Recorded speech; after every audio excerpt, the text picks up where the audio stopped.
जय माई की। अब हम लोग योग विज्ञान पे चर्चा कर लें। बहुत दिन हो गया हम लोग योग विज्ञान पे चर्चा नहीं की। तो योग स्वास्थ्य की दृष्टि से और अध्यात्म की दृष्टि से, दोनों ही दृष्टि से योग सर्वोत्तम है और हर व्यक्ति को अपने स्वास्थ्य के विषय में जागरूक रहना चाहिए। और अगर वो आध्यात्मिक है तो अध्यात्म के चरमोत्कर्ष पे पहुंचने के लिए भी योग आवश्यक है। तो योग कैसे करें, किस प्रकार से करें, उसको हम लोग 3 कैटेगरी में बांटें। योग को भी 3 कैटेगरी, एक बाल्यावस्था के योग, एक यंगावस्था के योग और तीसरी अवस्था वृद्धावस्था के। तो बाल्यावस्था के योग किस प्रकार के होने चाहिए? तीव्र, थकाने वाले, जिसमें शीर्षासन और चक्रासन, इस तरह का योग होना चाहिए। जंप, कूदने वाला कार्यक्रम, दौड़ने वाला कार्यक्रम, इस तरह का योग होना चाहिए। बाल्यावस्था के योग में ये सब आता है, क्योंकि शरीर हमारा उस समय लचीला होता है। हम कोई भी योग उस प्रकार का कर सकते हैं जो यंगावस्था में थोड़ी मुश्किल होता है और वृद्धावस्था में तो करना ही नहीं चाहिए, क्योंकि वो लाभ की जगह नुकसान देने वाला भी हो सकता है। तो बाल्यावस्था में सांस बढ़ाने वाला, पसीने लाने वाला योग होना चाहिए और शरीर को मोड़ने और तोड़ने वाला योग होना चाहिए। यंगावस्था में कुछ इसी तरह का योग होना चाहिए। लंबे सांस वाला योग होना चाहिए, लंबा सांस लिया जाए और छोड़ा जाए। मांसपेशियों को मजबूत करने वाला योग होना चाहिए। नेवली वगैरह क्रिया यंगावस्था में होनी चाहिए, बाल्यावस्था में भी होनी चाहिए। तो इस तरीके के योग, थकाने वाले योग यंगावस्था में भी होने चाहिए। लेकिन अब हम लोगों का मुख्य वार्ता जो हमने शुरू की थी वो 50 साल के बाद के योग किस प्रकार के होने चाहिए। तो 50 साल के बाद के जो योग होने चाहिए वो इजी होने चाहिए। सांस की गति उसमें बहुत ज्यादा नहीं बढ़नी चाहिए और हर तरीके का योग शामिल होना चाहिए, जिसको कहते हैं फिटनेस ठीक रखने वाला, यानी स्वास्थ्य अच्छा रखने वाला। तो वो कैसे होगा? खड़े होने वालों में हल्के आसन जो लेफ्ट राइट शरीर को मोड़ सके, आगे पीछे लचीलापन ला सके और जितने फोल्ड है शरीर के सब मूवमेंट में आ सके।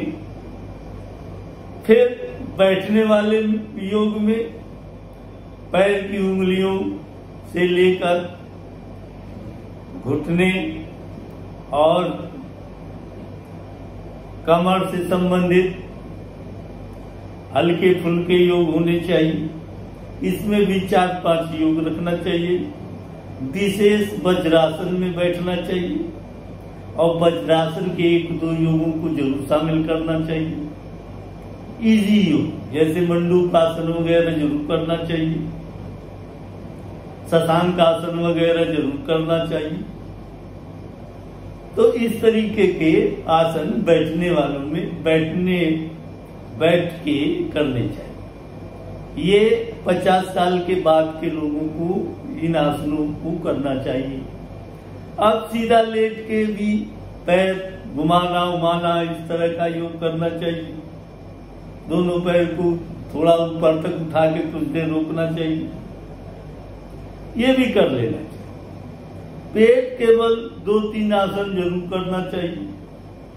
एक पैर उठाने वाला एक एक करके, फिर दोनों एक साथ, बहुत ताकत लगा कर नहीं, जितना हो सके।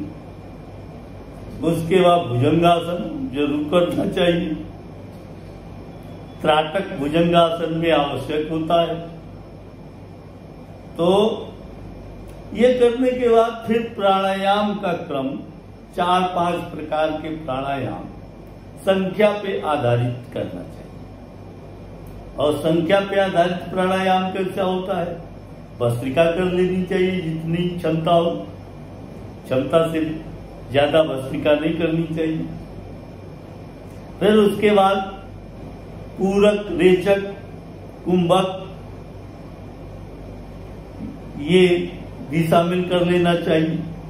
उससे आपकी सांस स्थिर हो जाती है। फिर प्राणायाम के ही क्रम में अनुलोम विलोम को 20-20 बार जरूर शामिल कर लेना चाहिए।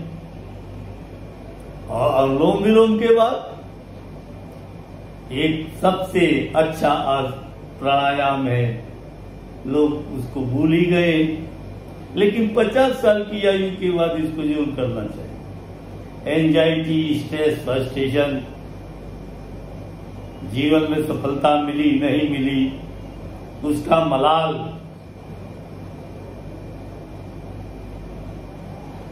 रहता है, यादाश्त वीक होने लगती है। तो हम लोगों को एक प्राणायाम जरूर 5 बार शामिल कर लेना चाहिए। और वो प्राणायाम कौन सा है? भ्रामरी। भ्रामरी प्राणायाम करने के बाद फिर सांस भर के प्रणव का उच्चारण करना चाहिए जितना सांस रहे। और जितना भी हमने फिटनेस प्रोग्राम 50 साल की आयु के बाद के लोगों के लिए है तो ये 6 वर्ष से लेकर 80 साल के लोगों के, और शारीरिक रूप से फिट रखने वाला भी है। और शरीर जब आपका फिट है, मन आपका फिट है, तो अध्यात्म में भी आप उन्नति करेंगे। इसमें किसी भी प्रकार का कोई संदेह नहीं होना चाहिए, क्योंकि मन और शरीर से ही अध्यात्म जुड़ा होता है। अगर शरीर आपका साथ नहीं देगा तो आध्यात्मिक नहीं हो सकता, और मन अगर आपका साथ नहीं देगा और शरीर साथ दे रहा है तब भी आप आध्यात्मिक नहीं हो सकते। इसलिए मन और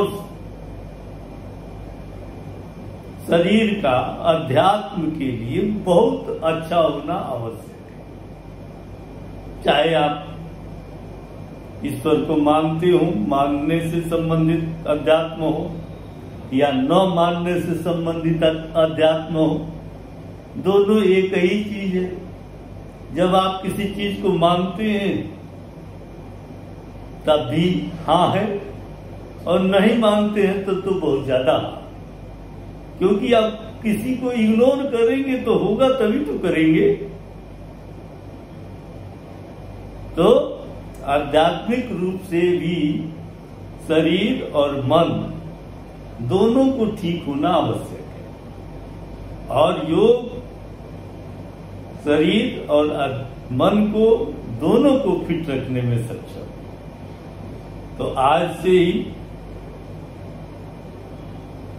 अध्यात्म में चरम उत्कर्ष प्राप्त करने के लिए शरीर के फिटनेस प्रोग्राम को जरूर अपने जीवन में धारण करें, और देखें